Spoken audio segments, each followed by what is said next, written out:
Hello, everybody. As you can guess, I am not Penelope. And before the trolls jump in, no, I do not. I am not trying to replace her. This is a pinch hitting effort only. But I said, my name is Alicia Hughes. I am the Director of Communications with the National Thoroughbred Racing Association. And I have the great privilege of co-hosting this week's very special edition of 5 and 5 with the fantastic Dan Tordjman from America's Best Racing. Dan, thank you so much for having me on today. Yeah, thank you for being game to host the show, which I let you know about, about a minute ago? Yeah, it's all good.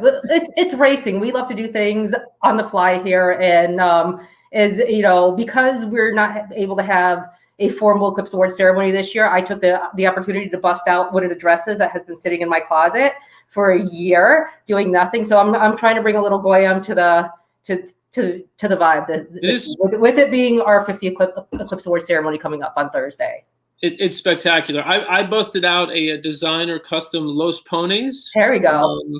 Jose Contreras was the visionary behind this, and but yeah, no, you are kind of making me feel like something big's about to happen, and like we're building up to a moment. It's been obviously a lot different this year, but I remember watching the Eclipse Awards for years when I was younger, thinking like, oh my God, that is like the ultimate thing, ultimate place to be at. And it still like has that allure. There is that sort of the glow, the uplighting, which I now have in my home studio, uplighting, like just the energy of all the people in that room, especially as a kid, or as a younger person, looking at, some of my favorite jockeys and trainers. It still holds that excitement. This year's a little different. So you guys have gotten creative with it. Tell us, how are we going to watch it? When are we going to watch it? And how do people tune in? So I said, as you mentioned, obviously we're doing a virtual ceremony this year because of the COVID pandemic, not able to hold it in person live like we've done the last several years at Gulfstream Park. So this year, people will be able to watch it virtually. It's going to be televised on TVG and Racetrack Television Network Thursday night at 8 p.m. It is also going to be streamed on multiple other platforms, including NTRA.com. It's also going to be on ABR, on your all's Twitter feed and Facebook page. I believe Blood Horse is going to be streaming it, Daily Racing Forum, DRF.com, Thoroughbred Daily News, My Racehorse, who has a great position of being a finalist this year with Authentic for Horse of the Year. They're going to be streaming it as well. So multiple different platforms where everybody can watch this year's Eclipse Awards ceremony. And feel free for everybody to break out your fancy finest while watching it. Have fun. Just because we can't be there doesn't mean we can't still enjoy it. A little champagne, right? We're all at the big table, right? We're all invited guests this year. And by the way, apologies to DRF and TDN and My Racehorse. We couldn't fit everything into one banner, and creating a second banner just became too much of a chore. So it's a lot of platform, which is a good thing. It's a happy problem because there's a lot of different ways that people can watch the ceremony on Thursday. All right. Well, I'm glad Aaliyah here has already chimed in, because we want to encourage people as they're watching this show. Drop us your comments, drop us your thoughts. Which category are you most looking forward to? Who do you hope wins? Which ones do you think will be the most hotly contested? I think we're going to go over some of that now. And oh boy, already the question we were trying to avoid here, right? No, I mean, horse of the year. That's what we had slated to talk about first. I think we can dive straight into it. Now, do you want me to set a timer on the phone, or are we just not even going to? No timer today. We're going to wing it. This is a little different. We're just going to go. Yeah. We're just going to go.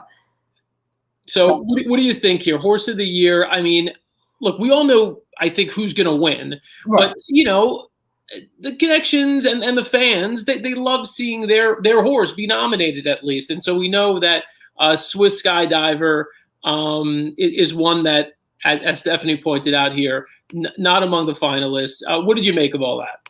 I mean, I understand both sides of the argument of the Swiss Skydiver fans who definitely felt like she should have been included in the Horse of the Year finalists. I mean, like I said, she danced every dance. She was, just as tough as they come. Obviously had the tremendous win over Authentic in the Preakness Stakes. The thing is, though, like I said, I understand that argument of thinking she was worthy, and she was worthy, but realistically, looking at the 3 finalists, I don't know who you take out to make room for her. Authentic, enough said. He speaks for himself. Breeders' Cup Classic, Derby, Haskell, he's not coming out. He's our favorite as far as taking it. Improbable, like I said, multiple grade 1 wins. He won 3 straight grade 1s, second in the classic. If he wins that classic, he's likely your horse of the year favorite.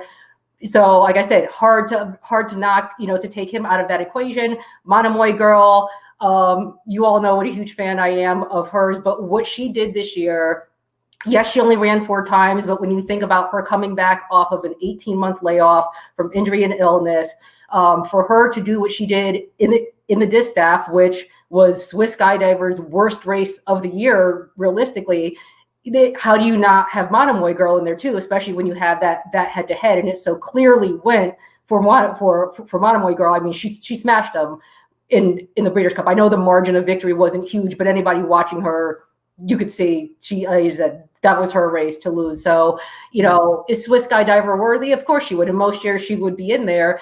But this year, I said, it's just, I'm not sure who you take out to make room for her. And it doesn't mean it's wrong. It doesn't mean, like I said, it's a wrong line of thinking, but I said, I just don't know who you take out. Yeah, no, I agree with you. And here's, our positive Jesse here with the positive spin on everything. Absolutely. Yeah. I think that's the way you've got to look at these things. Awards are great. They're great honors. It's always nice when you're a finalist as well. But at the end of the day, this isn't, it pains me to think of like all of like the anger that some people will build up. And I'm not saying the fans necessarily, but when people get snubbed or they feel like they're snubbed, they get upset. And we kind of deal with that on a much smaller scale with like the Fan Choice Awards. But it is what it is. You can't have everyone win. And so I think invariably there's a horse or two or a person or two who may get overlooked. In this category in particular, do you think like the Tis the Law folks have any sort of claim to potentially wanting to be? I mean, you think about it. I mean, all the way up through July. I mean, Tis the Law was the horse of the year.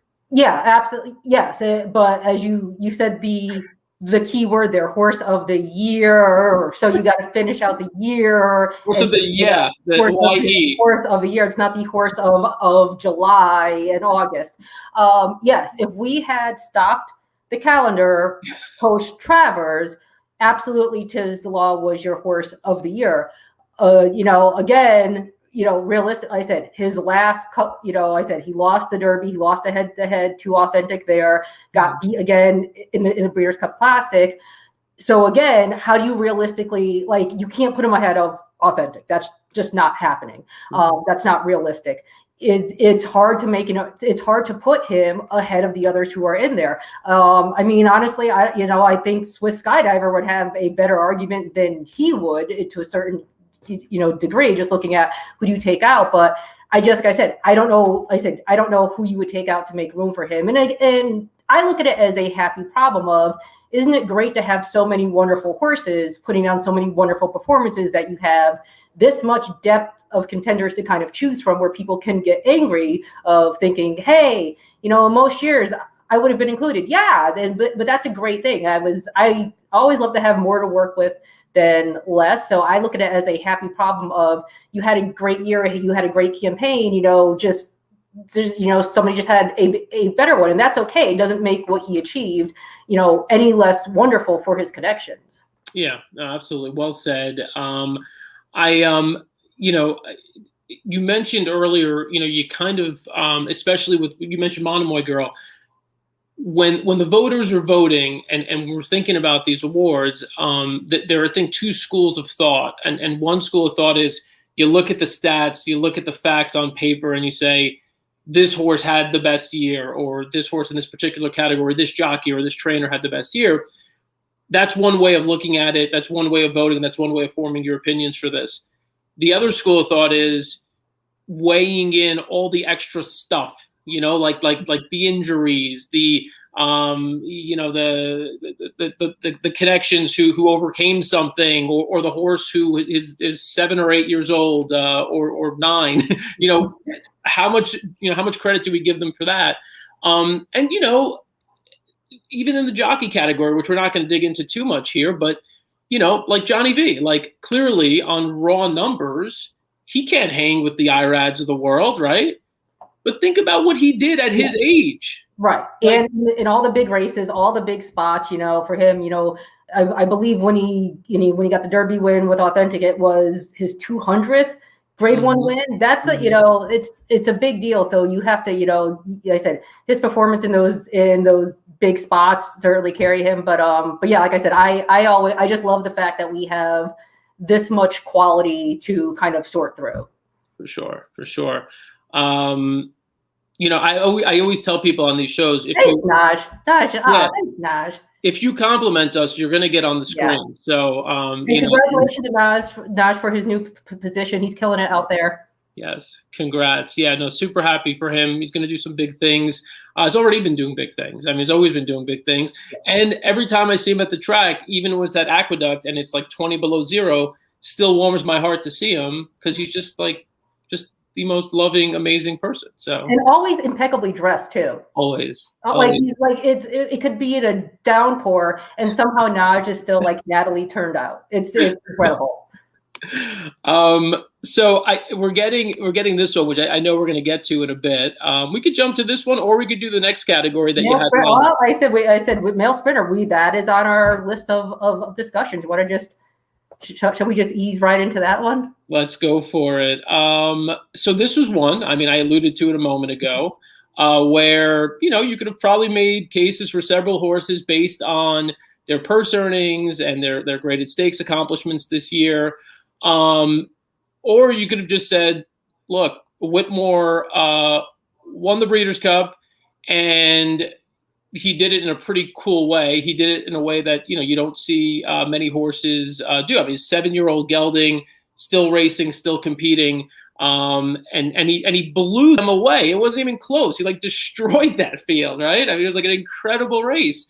I landed on Whitmore personally. What do you think?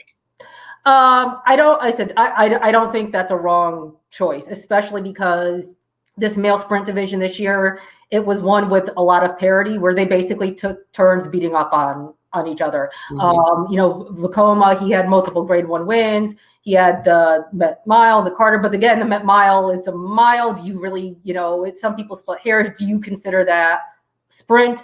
So one of his grade 1s, you know, I said it's questionable whether that falls into that category. I mean, you go back, and I was having to look up. I'm like, win. I think 1 to 4 ago. I'm like, we're not even talking. You know, there was just so many different horses who jumped up in that category. And I said because nobody really kind of, you know, Volatile was brilliant, but then, you know, he got hurt. He wasn't able to be there towards the end of the year. So you can only judge them on what they do. And another July horse of the year. July horse of the year. If we held this in July, it's going to be a different story. But again, calendar year. So I think when you have a division like this with this much parity, where there's no real clear cut, nobody's kind of really grabbed it by the throat, that's where kind of, you know, the Breeders' Cup serves its purpose of, okay, let's get everybody together and sort it out. When they got everybody together who was still able to compete on Breeders' Cup Day, Whitmore came through, did it, especially too, you know, and I know this is a little bit of been chatter too of how the track played that day. The way he closed off that track, the way it seemingly was playing, made it all the more impressive, because a lot of people, I think even Ron Moquette said in you know, before the race, just watching the way that the races had played out with his late closing style, was like, all right, well, let's get him home and, you know, hope for the best here. So for him to win in the manner he won it that day against, you know, the best of everybody who was gathered in a tight, you know, when you're debating, I think that might be enough to give him the nod. I like that argument, and so Does that mean that you're also taking a little bit away from Authentic since he did it so easily on the front? No, well, Authentic had a lot of other stuff to back him up. He also came in carrying the nice baggage of a classic win with the Derby and the Haskell and everything. I do think it's interesting though. There's some people, like I said, there's some people who like to make the argument that the Breeders' Cup isn't everything, and like especially some of the people making the argument for Swiss Side ever is like, oh, you don't hold just that against her. It's not one race. Well, but a lot of people are also using the Breeders' Cup as the same argument to vote for Whitmore. So you can't say the Breeders' Cup doesn't mean everything and then use that as your whole argument to vote for. Right. Pick a side, guys. So sorry, but Gonzalo's on your side, by the way. I'll miss you guys. I know. Hopefully in like 2035, when everything gets back to normal, we'll be able to get back down there and see you guys. Thank you for that. But yeah, like I said, that's a tough category, but I think that's where, the Breeders' Cup is going to serve its purpose as the year end, and it was Whitmore. Yeah, I think you touch on a little bit with some of this discussion around a Breeders' Cup win and how much weight that holds.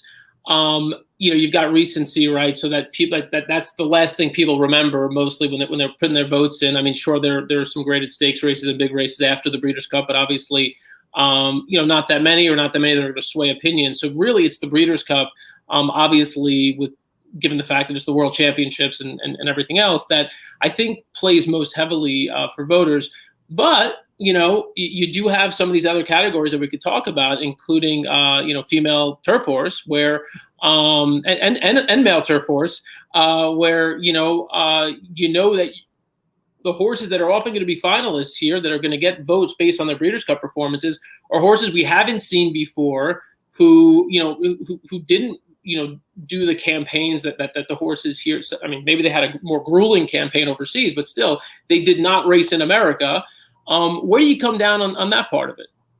I said, and like you said, the rules state that as long as you have one start in North America, you can be up for Eclipse Award balloting. And we've seen years where, you'll have like, when Goldakova, when she won and everything. I tend to only go that way if we're talking about a division that just clearly did not have a clear standout. Nobody showed up. Yeah. Where, and I think actually a very recent example kind of the other way was when Enable won the Breeders' Cup turf here, Sister Charlie was still the champion field because Sister Charlie had such an incredible campaign. Technically, yes, Enable, I said she had the one start and we had the right to take all of Enable's amazing body of work into consideration. But realistically, when evaluating who was the best turf female who ran in North America all year, it was Sister Charlie. Enable was not here all year. She came in for one race. So this year we've got a couple of finalists in Ardura and Tarnawa for turf female. I'm not going to pretend I don't have strong feelings about this. I've been a fan of Rushing Fall since she was a baby. And quite frankly, if she doesn't get her Eclipse Awards, I might pull a Kanye West. I might virtually hack into the broadcast and pull I'm going to let you finish Tarnawa or whoever, but Rushing Fall was the best turf female this year. So, she did, I said, multiple grade 1 wins, 2 grade 1 wins, beat Sister Charlie and Starship Jubilee, who, were 2 of the leading contenders. She, like I said, she got beat that much in the Breeders' Cup at a distance, which, was not her wheelhouse. That's the thing with Rushing Fall. She was kind of in no man's land with the Breeders' Cup. None of the races really fit her distance-wise. She was either going to have to shorten up or go a distance beyond her scope, and she still almost pulled it off and only got beat yay much by a filly who was, multiple Group 1 winner on great form there. So, I'm biased. Y'all better give Rushing Fall her flowers this year, or else. I'm curious. I am curious to see, because I really do think that there are some voters who will look at. I mean, Rushing Fall did nothing else wrong during the year, right? Yeah. But there are some voters who will look at. I mean, look, she lost to. I mean, she lost to the filly who I don't think is going to win. I mean, I think Tarnawa is the one who, if anything, is the one who could potentially. I don't know if we'd call it an upset. I know it would be upsetting. But you did mention Starship Jubilee, and I thought, looking back at Starship Jubilee's campaign, that she merited some consideration. I thought was going to be a finalist. I thought she was at least going to be a finalist for her campaign, especially beating males up in Woodbine. And again, danced all the dances, went against all the top fillies in this division. What happened in, Breeders' Cup, that wasn't, it was a freak thing where she lost to jockey. So, who knows what she would have done. I thought she should have at least been a finalist this year. I agree. Looking through it, she had almost a spotless season. The Diana, she finished 4th. That was really like the only sort of poor effort. But that was a weird race, right? It was like a 5-horse race. You had, the 2 horses up front pretty much, you had Me, Mary, and that was it. In any race where there was actually any race shape, where a race unfolded, she showed up. And like you said, the Woodbine Mile, the Boston Spa, she was there. She was, She, like I said, she should have been a finalist. I think it's 7 years old. 7 years old.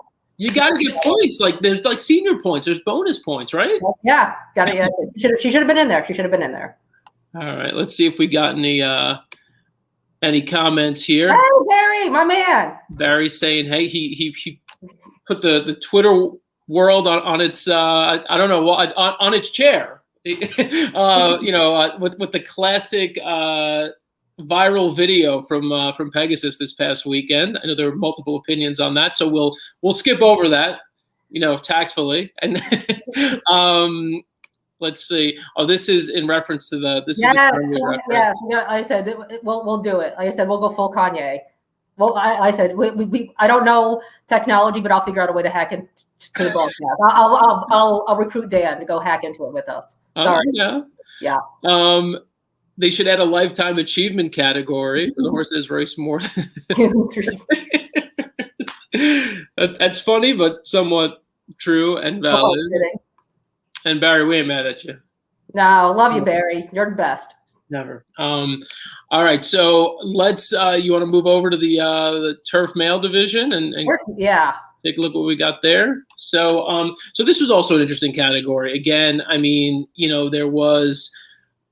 Well, I want you to go off on Order of Australia, right? So, I'm just gonna. I'll let you start. Go. So, in the interest of full transparency, we love transparency in this sport. When we were putting our notes together for today, and I was making my notes about the category, I put next to Order of Australia, clown show finalist. not because.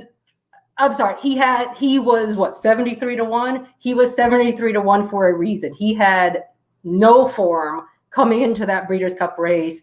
He ran, they said, he didn't come back and run well when he ran in Hong Kong the next start. This was a case where, again, we had a division, a lot of parity. They beat up on each other all year long. Channel Maker was the only North American male with more than one Grade 1 win. Very good effort in the Breeders' Cup. Order of Australia as a finalist. Yes, I know he got it done in Breeders' Cup, and yes, I know we just talked about the Breeders' Cup and sorting it out and get the best of the best, and if you win, you get the nod. But I'm sorry, he was a Hail Mary pass for a reason, and I think that if I was making my list of finalists, I think I would have given more weight to Arkla, who had, he went back and forth with Zulu Alpha all year.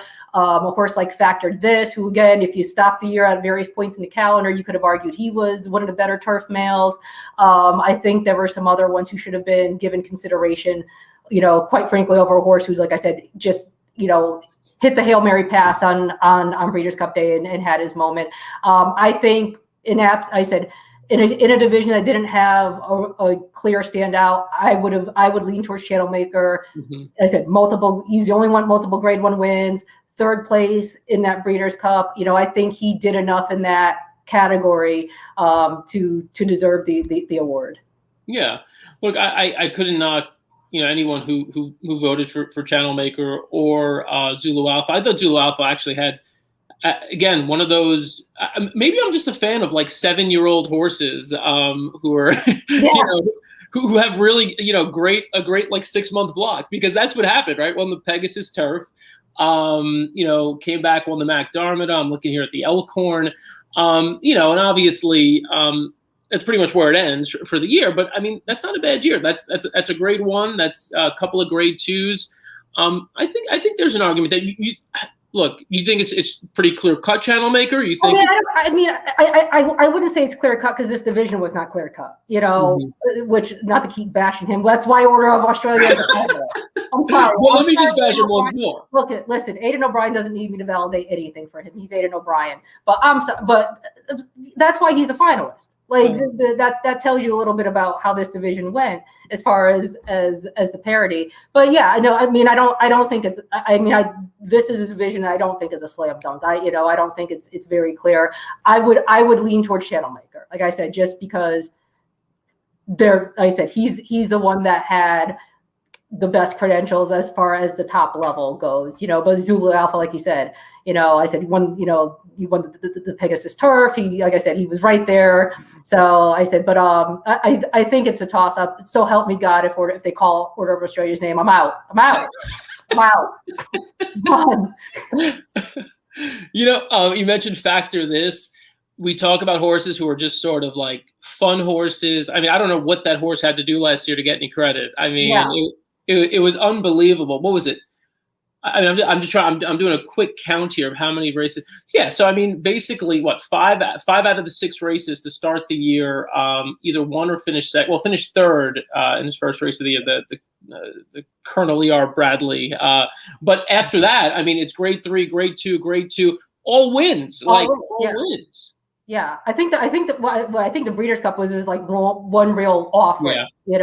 Which didn't help. Well, the best horse won. Yeah.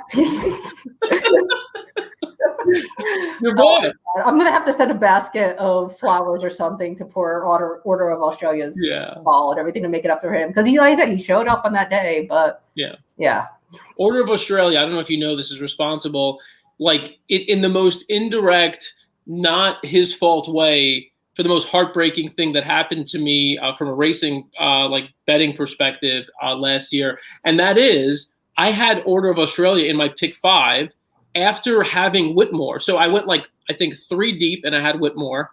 And then I went 5 deep and I added Order of Australia for one reason at all, because my dad was like, this horse looks interesting. Pierre Charles Boudot is the best jockey in the world. Let's use him. So we used the horse. I, of course, have Monomoy Girl. I single Tarnawa. And I'm now 5 deep in the Classic. 5 deep. With Tacitus paying $450,000. Oh no! And on the bottom end, I think I had Tiz the Law paying $60,000. That was my range, and I left Authentic off my ticket. Oh, you got to be kidding me! Well, I had to use by my standards. What was I thinking? What were you thinking?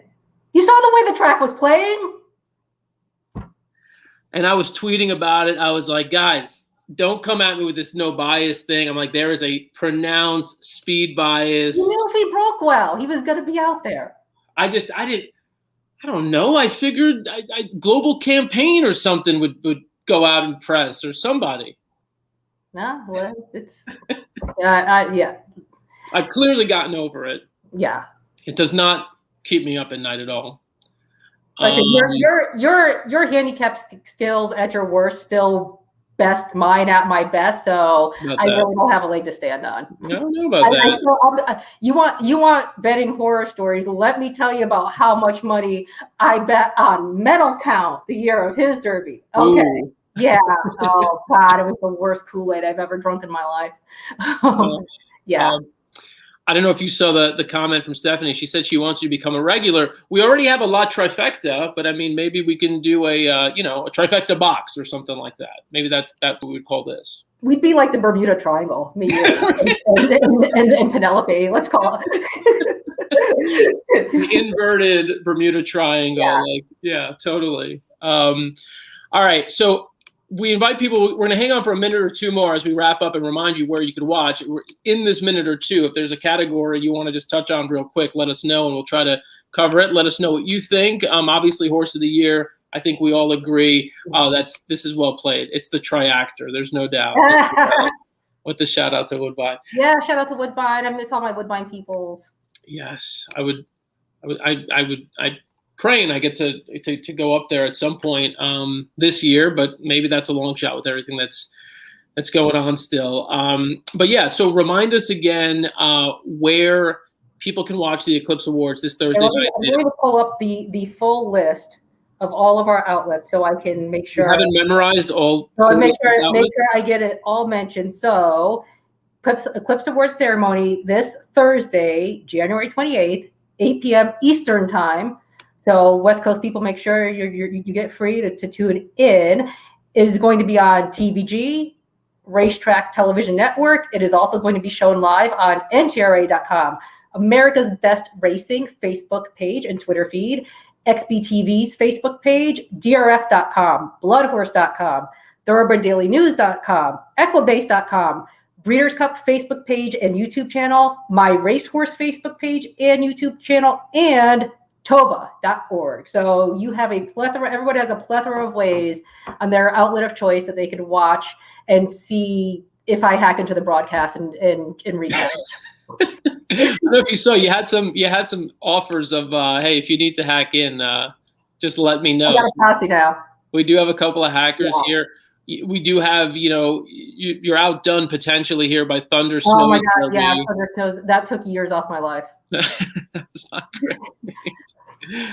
All right. Well, look, this is fun, and it's fun to be. We're streaming right now on NTRA and on ABR channels. It's always fun when we team up on stuff. My personal favorite thing to team up on is the NHC, which is of course. Yes. And our NHC tour for 2021 is in effect as we speak. 2020 tour season is done. 2021 NHC is starting as we speak right now. So anybody who wants to get in on that action, go to NTRA.com. You can join the NHC tour there. It's $50. $50 if you qualify for the NHC tournament. You got a chance to win like over $3 million. I'll do that. I mean, I'll take monies. You gotta obviously have handicapping skill and know what you're doing. Or sometimes you can just guess and get lucky. NHC tour is underway right now as well. And yes, hopefully we can get to the point where we can get back live in Vegas and you can take me to another terrible buffet. I can't let that. You knew you knew I wasn't going to let that one go. I thought, with everything we've been through over the past year, you would have said, you know what, I forgive Dan for that one. You knew you couldn't mention NHC and I wasn't going to go directly to the worst buffet experience ever. You just immediately envisioned those scooters, right? Just both of them just blazing up and down the salad bar line. I was thinking. Oh, by the way, in terms of the NHC, I was thinking about when you were talking about the membership. Like, I have another just sort of bad beat heartbreak story with the membership specifically, and that is, I used to be a member. My membership lapsed, and I won a free roll. That's right. I remember this one. But because my membership had lapsed, I couldn't go. So I didn't get it. So I will say, not only should you be a tour member because it's $50, and if you're playing in contests, I mean, obviously it's $50, that comes and goes in this world. Make sure you're on auto renew because if you're not, you could be like me and then just have a really weird story, which that actually was sad because everybody was congratulating you on Twitter, like, "Oh my God, Dan did it! He made it!" I was like, "Oh my God, hey, you're gonna be there," and you're like, "No." Yeah, no, I'm not gonna be there at all. I might be at a really bad buffet with Alicia, but I'm not playing in it. So it's like I said, but the main thing with the buffet story is we got a story out of it. We can. That's I said. We could eat good, healthy food that won't kill us any day of the week, but are we going to get a story out of it? We got a story out of this one. We got a story out of it is the equivalent of what I would tell my dad when I was 19, 20. I'd go to the track. He'd call me after the day. He's like, "How did it go?" I'll be like, it wasn't great. I lost $200, but I did get some autographs. I got my program autographed by Cornelio Velasquez, so we're good. We are totally good. Anyway, all right. This was fun. We should do this again sometimes. Hopefully next time we'll be rejoined by Penelope, you know, under good circumstances, and you know, we'll do this again sometime soon. All right. Thank you, Dan. Thank you, everybody, for watching and for chiming in. And like I said, thanks again for having me on. All right. We'll see you all Thursday at 8. See you guys.